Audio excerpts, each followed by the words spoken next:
Good evening. This is CTV News for Thursday, September 11th. I'm Patricia Vallone. Thank you for joining us tonight. Well, it has been 13 years since the September 11th terrorist attacks. Today, people all around the nation are remembering the tragedy. This morning, President Barack Obama led the White House staff in a moment of silence to mark the anniversary. Obama walked across the White House South Lawn at 8:46 a.m., marking the time the first passenger plane crashed into the World Trade Center. The president was joined by the First Lady and Vice President Joe Biden. The trio and other participants put their hands over their hearts as the military bugler played taps. After the White House moment of silence, the president spoke at the Pentagon's annual 9/11 observance ceremony. Murder our people. They sought to break our spirit and to prove to the world that their power to destroy was greater than our power to persevere and to build. But you and America proved them wrong. This is the fifth time that President Obama has come before the American people to remember the attacks. Well, September 11th marks the deadliest day in U.S. law enforcement history. 72 officers from various agencies were killed. All were honored this morning at a ceremony at the National Law Enforcement Memorial. Byron Scott has more.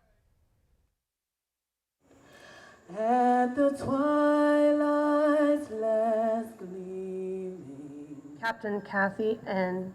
Meza, Police Officer Donald J. McIntyre, Police Officer Moira Smith, Police Officer Ramon Suarez. One by one, the names of each law enforcement officer who died on September 11, 2001 were read. Police Officer Christopher C. Amoroso. Police Officer Maurice Vincent Barry. Attorney General Eric Holder among those who gathered to honor the fallen at the National Law Enforcement Officers Memorial. The names of all 72 officers killed on 9/11 are proudly inscribed on these marble walls. They are listed side by side, symbolizing the way in which they heroically gave their lives. It is a day none of us will ever forget. Well, he was in the Marine Corps before he became a police officer, and he was so very proud of that. Two of Alice Sheldon's relatives died on 9/11, a cousin and brother, both police officers. Her brother, Paul Jerkins, with the Port Authority Police, who was at the World Trade Center when the towers fell. For a long time, you didn't know anything. And as a matter of fact, they never did find him. They found his gun and badge. 25. John Boone was just a kid on 9/11. Now he's an officer in Wake Forest, North Carolina. Makes you really think about everybody that sacrifices, and it doesn't always go appreciated, and you just want to remember everybody that does so much for our country, you know, even behind the lines when nobody's looking. Following remarks, members with the MPD placed a wreath near the wall. The names of the fallen officers are on line 23, panels 9 through 22. Police Officer Kenneth Tejan. Police Officer Nathaniel Webb. May these fallen heroes of America rest in peace, and may they never be forgotten. And the home of the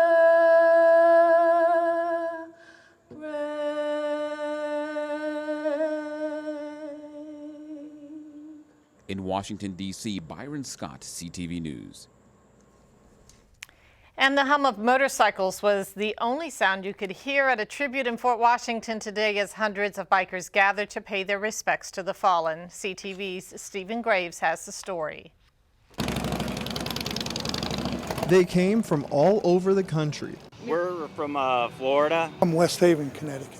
Wisconsin, just north of Milwaukee. Their stories are different. I worked for American Airlines at the time. I was pastoring a church at the time. My wife called me because I was working. But these bikers, lavished in leather, have come to Prince George's for one reason.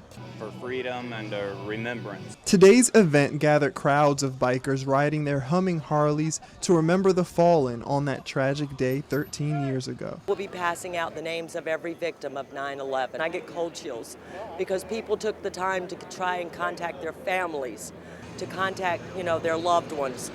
and let them know that I rode for your loved one. Those riders were a mixture of current service members and the veterans and first responders who remember September 11, 2001 like it was yesterday. It looked like the Twilight Zone. It was just black ash. It was all blacked out. It was a very emotional time. Bishop Dan Johnson was a first responder who prayed for the victims on the scene. We were just desperately hurting and doing all we could do, and yet knowing that there were going to be so many lives lost that we could do nothing about. Johnson, along with many others here today, say they can't go back and change the past, but this tribute is the least they can do. We will always honor those who dedicate their lives to our country. Now this is the special area where all the veterans and first responders have parked their bikes, and by the end of the day today, they will have all converged in D.C.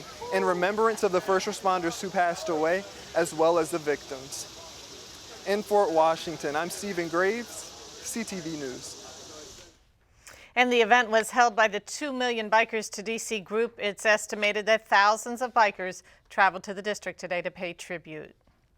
Well, Prince George's Fire EMS Department played a big role in local response efforts that day. The county sent trucks and first responders to assist with a massive rescue and firefighting effort at the Pentagon.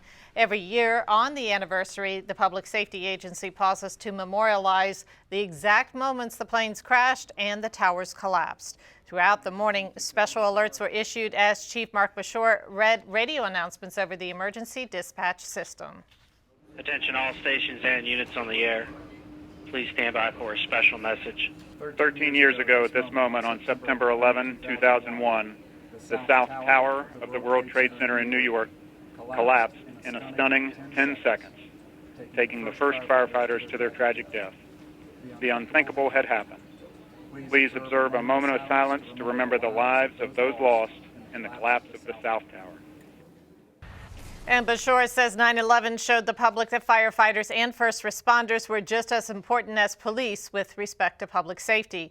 Internally, he says the department was given greater access to state and federal resources and programs for training. We had a vision of cautiousness with a lot of what we did. But what it did do was it refocused everybody's, and I mean everybody's, attention on the importance of funding the public safety agencies appropriately and not as an afterthought. While we still have a ways to go, the investments in the radio system, the investments in now, in the last, certainly the last 4 years, the investments in our apparatus fleet and in our staffing are things that, you know, prior to 9/11, it was definitely an afterthought. The chief says in addition to playing a vital role in the local response efforts, the county fire EMS department sent support personnel to New York City to assist at Ground Zero. And you are watching CTV News. I'm Patricia Vallone.